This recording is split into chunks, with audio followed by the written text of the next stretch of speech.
que salir de eso porque después del 11 de abril repetimos el mismo esquema durante todos estos años y ese esquema demostró fracaso tras fracaso que no era, por ahí no era.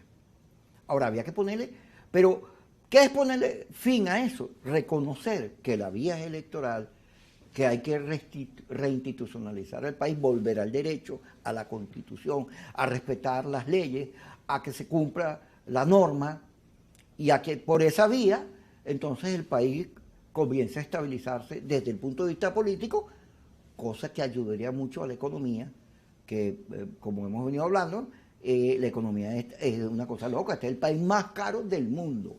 Aquí ahorita la inflación que se está dando, bueno, subieron los precios en dólares. Y tú dices, ¿por qué el dólar tiene que subir?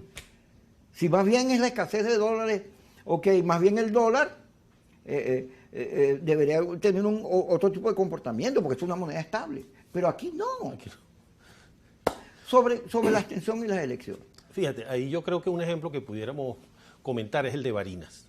Yo suelo decir, se lo comento también con mis alumnos, que el caso de Barinas te refleja la realidad de la política venezolana en sus distintas dimensiones, porque te refleja por un lado el abuso gubernamental, es decir, te refleja esa situación donde, tal como lo reconoció pues el resultado de las actas, habiendo ganado Superlano, sin embargo se desempolva una supuesta inhabilitación que después termina su propia esposa, nunca participando en la política ni ejerció ningún cargo público, también inhabilitada, pero te revela también cómo esa victoria, pues que no fue reconocida en la primera ronda, tal vez se logró de manera tan estrecha porque no hubo un llamado decidido a participar. Y eso lo vimos en otros muchos municipios que se perdieron muchas posiciones que se hubiesen podido ganar con un mayor esfuerzo de articulación y con un llamado muy convencido a la participación. Porque tú solo puedes ganar elecciones si tienes un convencimiento muy firme y no solo das lo mejor de ti, das todo lo que se puede para lograr esa posición, más en el contexto en que estamos. Entonces,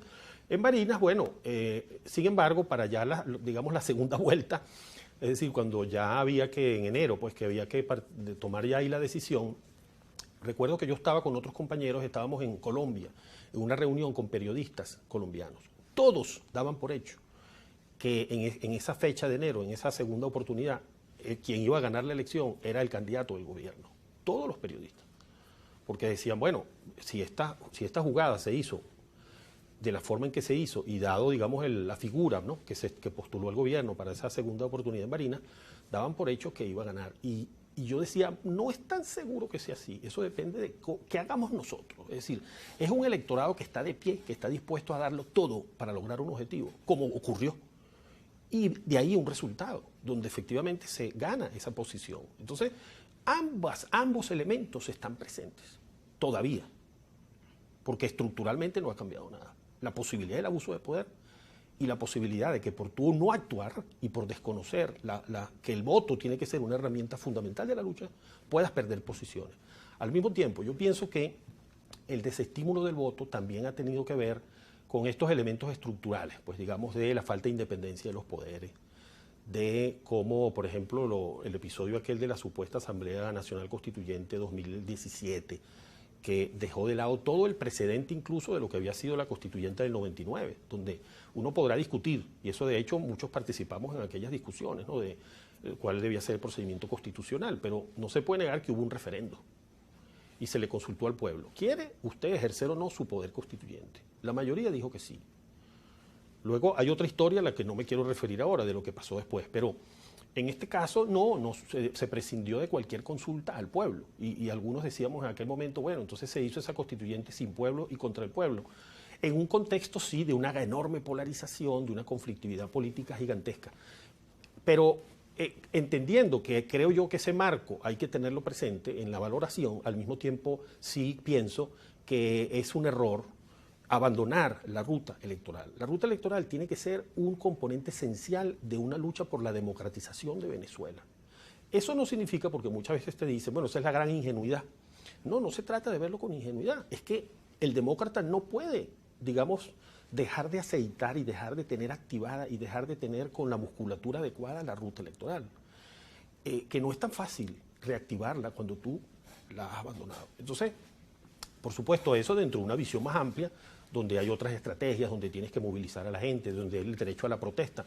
Otros mecanismos de lucha que son legítimos, pues en una lucha pacífica, cívica de democratización, pero que el voto tiene que ser un elemento fundamental. Y nosotros en la comisión, eso es parte, un denominador común de nuestro discurso, no simplemente como un discurso artificial, es que todos creemos en eso. Todos en la Comisión Nacional de Primaria, es que si no, no hubiéramos aceptado. Nosotros aceptamos esta posición porque pensamos que es necesaria esa ruta y hay que hacer un gran esfuerzo para recuperar e incentivar a los jóvenes. ¿Cuántos jóvenes que tienen edad ya de votar y no se han inscrito en el registro electoral? Por otro lado, es verdad, hay que hacer operativos especiales de inscripción en el registro y nosotros lo hemos solicitado al Consejo Nacional Electoral.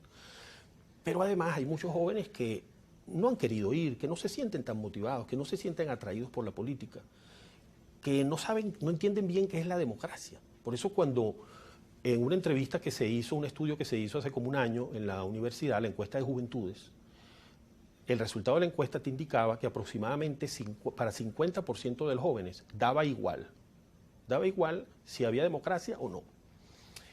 Y algunos decían, bueno, fíjese qué preocupante. Y yo decía, no lo veas necesariamente como tan preocupante. Tal vez ellos lo que están diciendo es, mira, esto me confunde, esto que estoy viendo.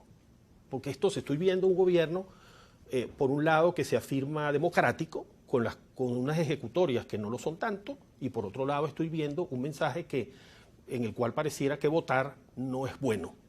¿Y no es acaso eso parte de la democracia? O sea, en el fondo tal vez son más inteligentes ellos que nosotros.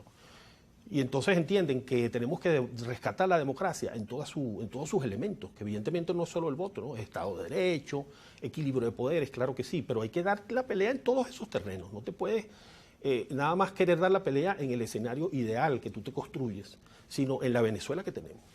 Ahora, le acabas de dar una clave. Fíjate, las democracias occidentales, porque en el resto del mundo no hay nuestro esquema de gobierno. Los chinos nunca han tenido democracia. Esa es una de las sociedades más viejas del mundo. Bueno, hasta ahora el ejercicio de la democracia no es un concepto cotidiano de ellos, no es. No, esto sí es. Ahora, todas las democracias están en crisis. Están en crisis porque la pandemia acentuó la crisis. ¿Por qué la acentuó? Bueno, porque nos metió en la casa, porque la gente no salía, porque tenías un riesgo, un virus ahí que te estaba atacando. Y hubo unas tendencias que salieron a decir que había que cambiar el mundo y humanizarlo. Y se esperaba eso, pero cuando regresamos a la realidad, apareció la guerra esta y la miseria tradicional de nuestra sociedad y no cambió nada. Pero el mundo necesita cambiar. Y quienes primero lo detectan son los jóvenes que en vez de ver televisión están todo el día pegados a una computadora y tienen un mundo digital en perspectiva. O sea, quiero ser profesional, no médico, ingeniero, sino, experto en alguna aplicación, diseñador de redes, etc. Y entonces se dan cuenta que este mundo, estas democracias, donde se piensa que el voto es lo único importante, pero resulta que el ejercicio del gobierno no es una consulta permanente con la sociedad, sino una gente que gana y agarra y hace lo que le da la gana. Y entonces, bueno, Chávez hacía elecciones todos los días. Por cierto, no perdió ninguna, a pesar de que se le cantó fraude, porque él convirtió a la mayoría en protagonistas. Le ofreció a los pobres venezolanos, que estaban muy bravos porque los habían excluido de todo, la riqueza petrolera, les ofreció, ustedes son los protagonistas de la película. Pero esa democracia nueva, que surgió como un rechazo a la anterior, resultó imperfecta.